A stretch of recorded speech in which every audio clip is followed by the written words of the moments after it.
Les enfants peuvent-ils également souffrir de la dépression? La réponse pourrait bien vous paraître étrange, mais oui, bien que les symptômes puissent différer de ceux observés chez les personnes adultes, les enfants peuvent également être sujets de dépression et cette condition peut avoir un impact significatif sur leurs conditions émotionnelles ainsi que sur leur performance scolaire. Comment arriver à bout de cette situation? Les avis sont recueillis par Jessica Rallo.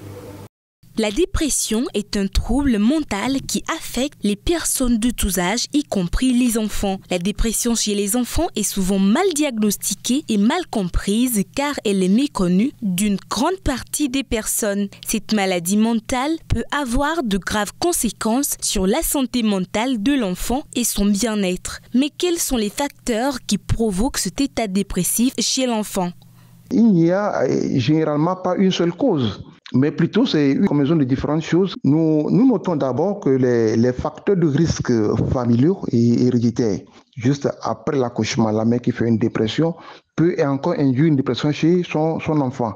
Il existe les facteurs psychosociaux et qui sont des facteurs aigus, comme le deuil ou chronique, comme la maltraitance d'un enfant, le harcèlement à l'école chez un enfant, la précarité comme on le sait, et les maladies somatiques chroniques comme les malformations, et également surtout la séparation ou divorce des parents.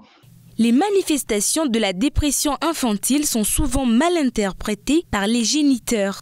Les symptômes qu'on peut observer chez l'enfant qui manifeste souvent une lassitude et qui a une pauvreté de l'expression, on dit l'enfant qui s'isole et parfois chez l'enfant un peu plus âgé, c'est pas une faible estime de soi. Et sur le plan corporel, comme je le dis, c'est l'enfant qui va manifester des troubles du sommeil.